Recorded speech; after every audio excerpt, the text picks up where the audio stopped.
Bismillahirrahmanirrahim. Assalamualaikum warahmatullahi wabarakatuh. Rabbi shrah li sadri wa yassir li amri wa hlul 'uqdatam min lisani yafqahu qawli. Alhamdulillah, syukur pada Allah, pada siang hari ini kita bisa mengikuti perkuliahan kita dalam mata kuliah ilmu tauhid. Adapun deskripsi atau gambaran mata kuliah ini, kita berharap bahwa mata kuliah ini akan membahas secara komprehensif menyeluruh ya tentang tauhid. Kemudian tauhid ini mencakupi tauhid uluhiyah, tauhid rububiyah, kemudian tauhid asma wa sifat. Kemudian kita juga akan membahas tentang pemikiran-pemikiran atau aliran-aliran dalam ilmu kalam seperti Jabariyah, Qadariyah, Asy'ariyah, kemudian Maturidiyah dan lain sebagainya. Kemudian tujuan mata kuliah ini adalah supaya kita tahu, karena tadi sifatnya fundamental, mendasar, maka mata kuliah ini bertujuan nanti alumni-alumni, sarjana-sarjana pendidikan Islam manusia ini ya bisa ya memasukkan antara nilai-nilai tauhid yang diajarkan ya kepada peserta didik. Kemudian metode yang kita gunakan ada 3 metode. Pertama delivery, kemudian interaksi, kemudian asesmen. Tema-tema yang akan kita bahas selama 1 semester, yang 16 pertemuan. Nanti kita bisa melalui banyak media ya, kita pertemuan secara langsung atau melalui ya WA group yang kita akan sampaikan materi-materi kita, ataupun melalui Zoom meeting. Kita fleksibel dan juga tentunya tatap muka. Kemudian yang ketiga adalah asesmen. Asesmen ini maksudnya kita harus secara menyatakannya sejak awal bahwa penilaian kita dalam mata kuliah ini atau asesmennya itu ada meliputi beberapa hal melalui beberapa kriteria. Yang pertama tentang kehadiran. Ya, kehadiran ini penting. Kehadiran ini adalah 10% daripada total nanti misalnya asesmen dari nilai 100. Kemudian etika ya. Mahasiswa-mahasiswa kita harus punya etika. Tugas-tugas ini ada 2 jenis ya, tugas individu dan kedua ini tugas kelompok. Kemudian UTS itu penilaian daripada 30%, kemudian UAS 40%. Jadi semua total itu adalah 100%. Sebelum kita meneruskan, saya akan absen dulu ya hari ini yang untuk kehadirannya. Saya akan panggil satu-satu.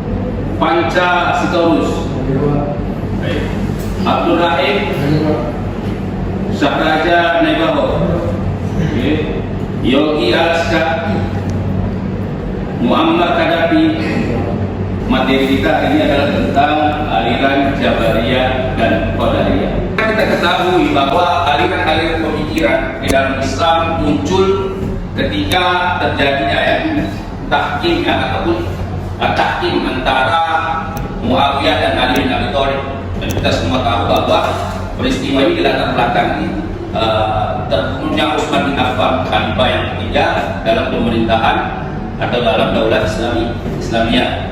Ketika orang-orang Syam ya yang diketuai oleh Muawiyah bin Abi Sufyan menolak untuk membaiat Ali bin Abi Thalib sebagai khalifah yang sah, dan kemudian terjadilah peperangan, terjadilah perselisihan, sehingga peperangan dan perselisihan ini ya menjadi latar belakang terpecahnya atau munculnya kelompok-kelompok pemikiran dalam Islam. Ketika terjadi peperangan antara Muawiyah bin Abi Sufyan dan Ali bin Abi Thalib, kita tahu dalam sejarah, dalam riwayat-riwayat bagaimana kelompok ya Muawiyah bin Abi Sufyan itu sebenarnya sudah terdesak dalam peperangan.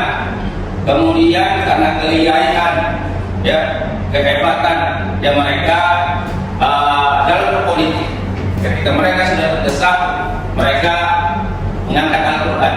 Yang mengangkat Al-Quran ingin mengajak perdamaian atau tahkim, atau bahasa kita sekarang ada literasi ya, untuk menghukum kembali pada Al-Quran ya. Kemudian kelompok Ali bin Abi Thalib terpecah menjadi dua kelompok. Satu yang sepakat dengan tahkim, satu lagi tidak sepakat dengan tahkim.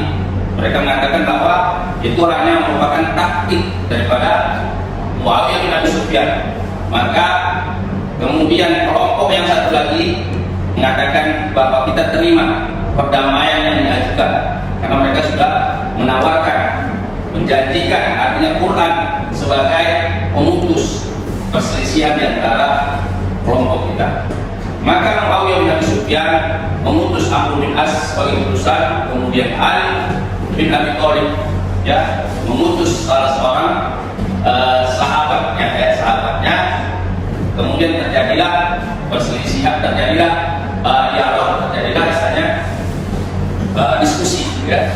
Ternyata Amr bin As lebih lihai dalam politik, sehingga kelompok Ali bin Abi Thalib yang tidak sepakat dengan perdamaian inilah yang menjadi kelompok Khawarij. Kemudian materi kita ini ada tentang Qadariyah dan Jabariyah. Ada kan Qadariyah dan Jabariyah. Ini adalah perpanjangan atau istilahnya pemekaran atau turunan daripada kelompok besar Syiah, kemudian Mu'tazilah, kemudian kelompok istilahnya kelompok Ahlus Sunnah wal Jamaah. Jabariyah ini di dalam kehidupan kita atau munculnya Jabariyah ini adalah pemikiran pemahaman yang mengatakan bahwa manusia ini sebenarnya tidak punya pilihan, artinya kehidupannya sudah ditentukan, sudah ditetapkan. Jadi kalau Allah sudah tetapkan dia bahwa rezekinya sekian, bahwa kalau dia bermaksiat berarti Allah sudah tetapkan, kalau dia berbuat baik Allah sudah tetapkan, kalau dia masuk surga Allah sudah tetapkan. Jadi seolah-olah manusia ini tidak ada pilihan, tidak ada free will-nya, tidak ada keinginannya, karena semua sudah ditentukan. Baik, sampai di sini bisa dipahami materinya. Ada yang ingin didiskusikan, ada yang ingin ditanyakan. Ada ya, silakan. Izin Ustaz, pertanyaan terkait tentang aliran Jabariyah dan Qadariyah. Mengingat memang banyak di kalangan masyarakat yang mereka menganggap kehidupan ini sudah semua Allah atur. Jadi mereka bahasanya yang lagi nikmati dan syukuri. Jadi memang mereka berpikiran semua sudah Allah atur, tapi mereka tidak berusaha. Tapi mereka ketika ditanya hal usaha, tetap mereka berusaha. Namun ada menyinggung terkait tentang Jabariyah. Jadi mereka menjalani hidup jalannya aja tanpa ada memikirkan planning ke depan dan menganggap semua sudah Allah atur, apa kita berencana. Nah, hal-hal seperti itu apakah bisa masuk ke aliran Jabariyah atau mereka tetap orang-orang Ahlus Sunnah? Dan bagaimana cara meluruskannya? Karena mereka menganggap semua sudah patuh, lalu jalannya aja. Jika itu secara langsung mereka bersentuh dengan Jabariyah. Terima kasih. Baik, terima kasih pertanyaannya kepada Muhammad Aziz. Pertanyaan ini memang selalu menjadi yang ditanyakan oleh masyarakat di dalam kita masyarakat. Kadang pertanyaan itu muncul.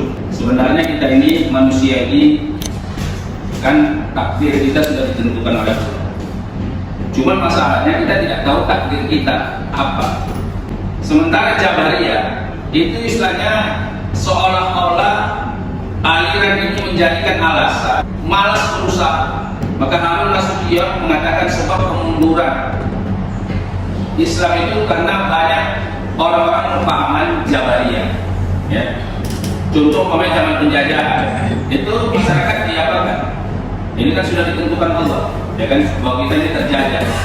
Seolah-olah ingin mematikan rasa bergerak, rasa ingin berubah, Nah, karena mereka pakai dalil Quran juga, pakai dalil Al-Quran. Orang-orang Jabariyah ini bahwa manusia itu sebenarnya sudah ditentukan. Karena sudah ditentukan, maka wilayah pemikiran, wilayah akal seolah-olah tidak ada tempat dalam Islam ini. Dan contoh ketika kita menanggapi peristiwa COVID-19, ada dalam masyarakat. Kalau kata Allah kena lah, nggak perlu pakai masker, Nah, kalau memang nggak kena. Kalau kita mau pakai masker 10 lapis, Kalau kata Allah tak kena ini contoh pemahaman Jabariyah, ya kan?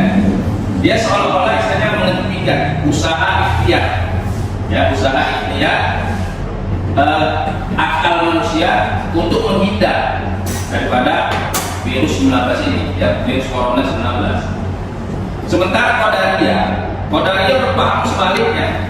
Qadariyah itu istilahnya mengatakan bahwa kita mampu istilahnya mengelak, menghindar daripada virus corona 19 ini, ya kan?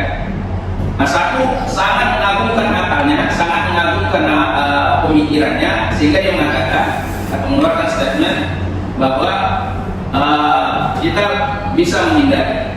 Cuma terjadi dalam masyarakat, walaupun kita berusaha menghindar, ya, terkadang ada yang kena. Dan ada orang yang tidak berusaha menghindar, yang tidak menggunakan alat-alat istilahnya untuk menghindar daripada seperti masker, hand sanitizer umpamanya, ada yang kena.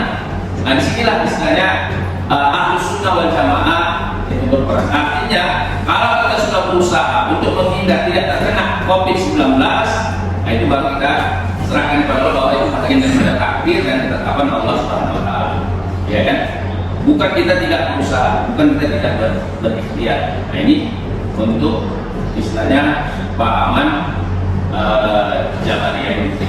Dan Qadariyah juga kayak kita memerintahkan Allah anugerahkan kita akal, tapi akal yang harus dibimbing oleh Al-Quran, akal yang bisa istilahnya bukan akal yang jauh dari Al-Quran atau jauh dari wahyu. Kalau kita jauh dari wahyu, maka pemikiran-pemikiran kita akan jauh daripada ketentuan-ketentuan daripada nilai-nilai agama atau nilai-nilai syariat. Ya, kenapa? Karena akal kita selalu mengatakan, ya, ketika Allah istilahnya melarang, ya, pernikahan, ya kan, pernikahan orang-orang yang bukan atau orang yang mahram, ya, pokoknya orang kaya melepaskan harta kekayaan kita. Ya, kalau dia menggunakan logika yang tidak diapakan oleh Al-Quran. Cuma Al-Quran mengatakan bahwa hal-hal tersebut itu diharamkan. Ya, yang mahram itu seperti anak perempuan, anak kita yang perempuan atau kakak kita yang perempuan atau adik kita. Nah, itu yang misalnya 14 yang diapakan mahram dilarang. Kalau akal kita jalankan, ya kan? Nah, kita akan mencari istilahnya yang menguntungkan kita menurut akal kita. Ya, ada yang ingin bertanya lagi? Assalamualaikum warahmatullahi wabarakatuh. Saya izin bertanya mengenai aliran Qadariyah ini tadi, apakah ada kaitannya dengan rukun iman kita yang terakhir, Qadariyah? Aliran Qadariyah ini apakah ada kaitannya dengan rukun iman kita yang terakhir, Qadariyah? Oh, baik. Istilahnya apakah aliran Qadariyah ini ada kaitannya dengan qada dan qadar, ya kan? Memang permasalahannya di qada dan qadar, ya kan? Istilahnya qada dan qadar ini yang rukun iman yang paling payah orang mengimaninya. Kenapa paling payah? Karena ketika ketentuan dan ketetapan Allah itu sesuai dengan kehendak kita, sesuai dengan keinginan kita akan mudah menerimanya, ya kan? Tetapi ketika qada dan qadar itu tidak sesuai dengan kehendak kita, tidak sesuai dengan keinginan kita, banyak orang yang tidak mau, tidak percaya dengan iman. Umpamanya ketika Allah timpakan salah seorang keluarga kita ditimpa sakit, ya kan? Ini kan biasa orang selalu menghindar, ya, selalu tidak ingin ada salah seorang keluarganya yang ditetapkan oleh Allah, istilahnya ditimpa musibah, umpamanya sakit, ya kan?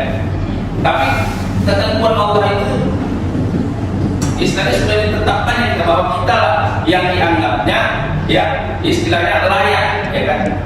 Itu kan semua ketentuan Allah itu yang terbaik untuk kita kalau kita mengimani qada dan qadar. Tapi banyak orang malah justru sebaliknya. Kenapa saya itu banyak manusia ini? Cuma saya, keluarga saya lah yang ditimpa sakit. Jadi istilahnya persoalannya sebenarnya tidak semudah yang kita bayangkan, ya. Kalau berkaitan dengan keimanan kepada qada dan qadar, ya kan? Nah, jadi inilah istilahnya sikap kita dalam memahami, ya, dalam istilahnya menentukan istilahnya qada dan qadar berkaitan dengan pahaman Jabariyah dan Qadariyah. Jadi memang yang terbaik itu adalah pahaman Ahlus Sunnah wal Jamaah. Jadi dia tidak terlalu ekstrim kiri dan tidak juga terlalu ekstrim kanan. Kita berusaha menghindar dari musibah, tetapi ketika kena kita ridho, ya kan? Nah, ketika kita tidak ridho, maka kita misalnya masuk ke pahaman-pahaman yang tidak, misalnya yang bertentangan dengan aliran tauhid. Saya rasa itu saja ya. Terima kasih sudah mengikuti perkuliahan kita. Mudah-mudahan ya kita tetap semangat belajar ya supaya kita bisa misalnya membahagiakan orang tua kita, keluarga kita dan tercapai apa yang kita cita-citakan dan inginkan. Itu saja, terima kasih. Assalamualaikum warahmatullahi wabarakatuh. Waalaikumsalam.